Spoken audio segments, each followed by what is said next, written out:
Welcome back to the Daily Rundown. I'm joined now by Paul Olexa. He's a neo-soul musician from Washington, D.C., who now lives in sunny Wigan. Paul, you're very welcome. That's right, thank you very much. We have to ask the obvious question.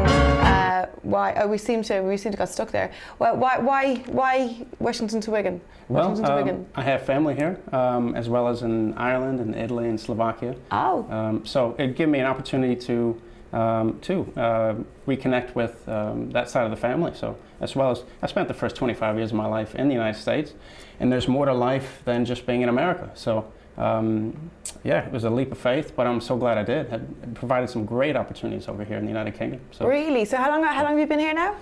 It's been 8 years now. Wow. Yeah. And, right, so you're pretty settled here, are you? Yeah. No, I'm used to the weather now. You know, we're all speaking the same language, but we're not speaking the same language. I was going to say, well, fair play to getting used to the weather, because I mean, I don't know if you've noticed, we don't seem to have adapted to that ourselves, even though a lot of us have been born here. It's still our favourite topic, isn't it? That's probably something to get used to. It is, certainly. Yeah. Tell me, what's neo-soul?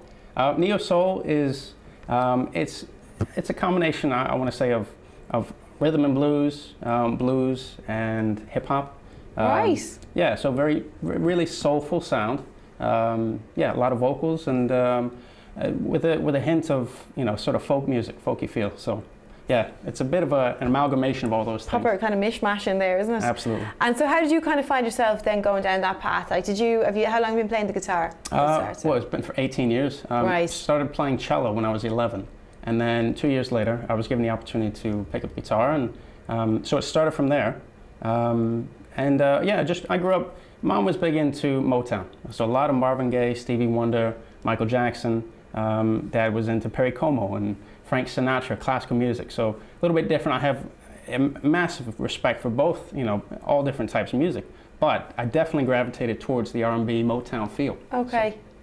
But it's nice to kind of have a mix sometimes, isn't it, though? And to, I guess, draw your own, or create your own recipe, I guess, when you come to expressing yourself musically. Or Absolutely. Oh, I've learned so much. I'm a student. I'm constantly learning from other musicians, famous and non-famous, signed and unsigned, because there's so much to learn, and I can always improve. Even though I've been playing for 18 years, there's always something that I can work on and improve. So yeah. So you start with the cello. That's right. And took a little swerve over to the guitar. Yeah. That's a bit unusual, isn't it? I mean, and were you straight into sort of, you know, I mean, I guess the cello is it's kind of very formal and grand, and then were you straight into sort of, you know, kind of rock and roll style or soul? Absolutely. Motown? Absolutely. Total swerve. Oh, it went from Mozart to Aerosmith. You know, really? Massive difference, but. Yeah, I mean, just fell in love with it. It was another creative outlet, and what helps is that they're both string instruments. Yeah. So instead of, you know, I think it would be even bigger transformation going from a string to, say, a woodwind, you know, right, or percussion type. So was it easy for you to pick up the guitar then, having played the cello? I think it made it easier. Yeah, because by the time high school came around and I started getting guitar lessons, I was miles ahead of the other students.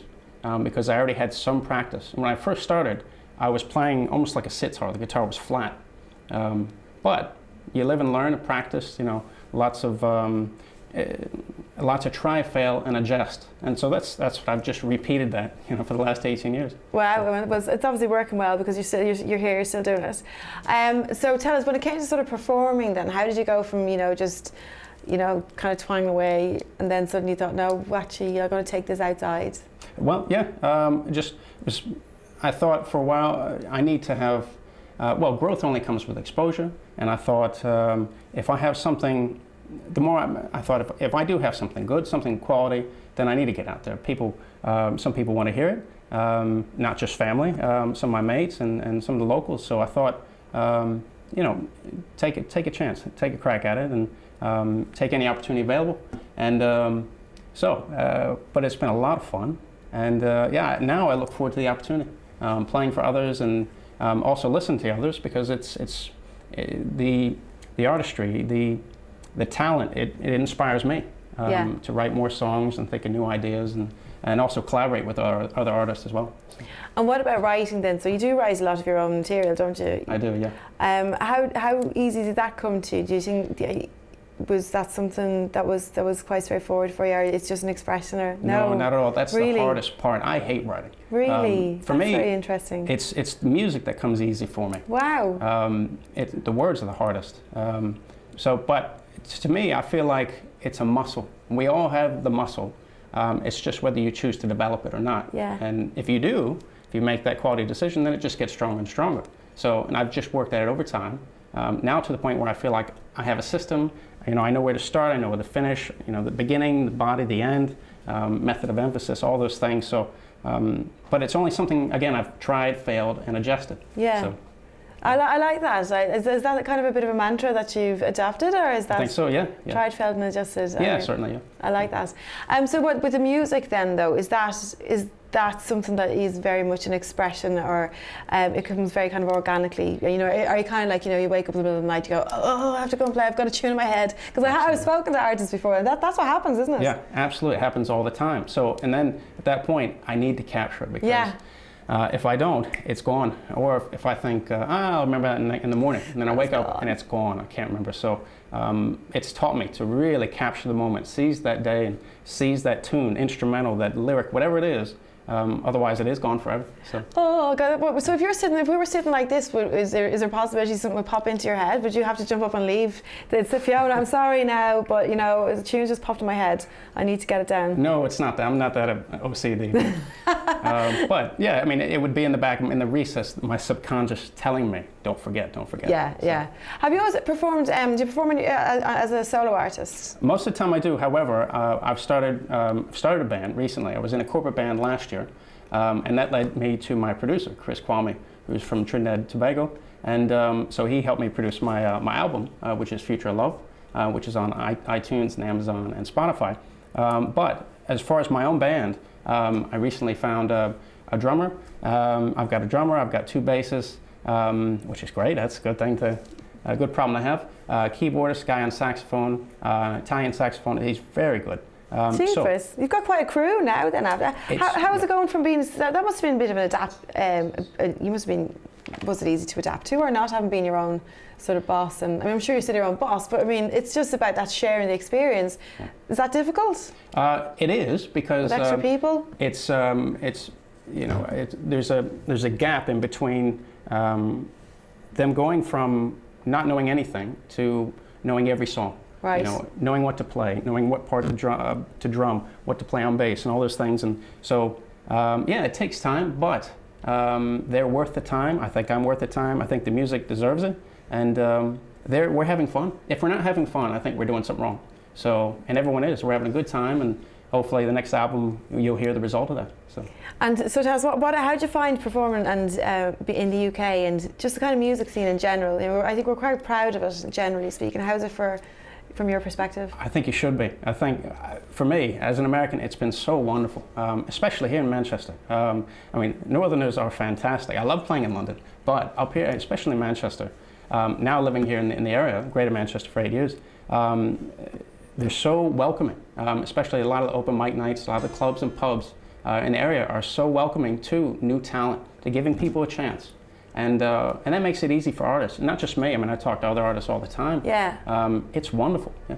That's brilliant. That's brilliant to hear. I think I do think it's something that they're very proud of up here in Manchester. Listen, we're sorry, Paul, we don't have loads of time, so we really want to hear a tune from you. Is this from the album? So your album that's just come out is Future of Love. Yeah. And is this a track from that? It's not. It's I wrote it about 3 months ago. It's called Two, as in T-O-O. Yeah. T-O-O. Now tell us, Paul, before we go, because you're going to take us into the break, any gigs coming up where we can catch you? Absolutely, yeah. I have, I'm playing the Bolton Food and Drink Festival, and that's Friday the August 25th. And then the day after is the Monofest in Charlton. Lovely. And that's the 26th, Saturday. So 25th and 26th. Paul, thanks very much for coming to see us. Thank you. This is Paul Olexa with Two.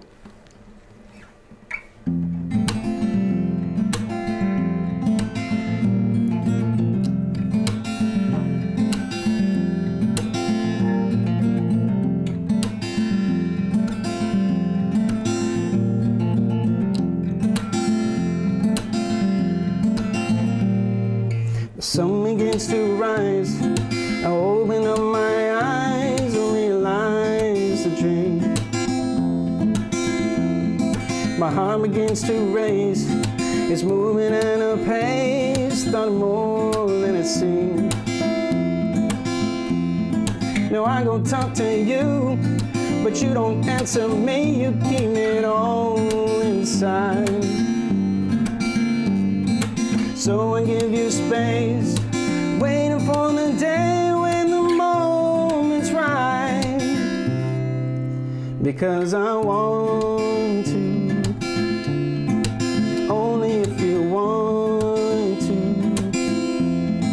I would never force you to. Wanna be with me? Wanna say I like you before I say I love you, long before I say I do. Makes sense to me. So tell me when you're ready to.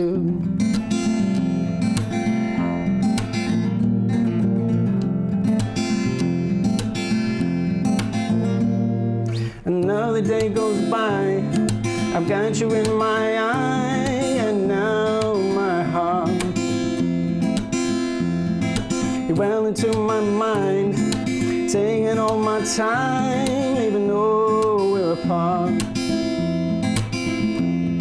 Now I go talk to you, but you don't answer me. You keep it all inside. So I go away, waiting for the day when the moment's right. Because I want to, only if you want to. I would never force you to. Wanna be with me? I wanna say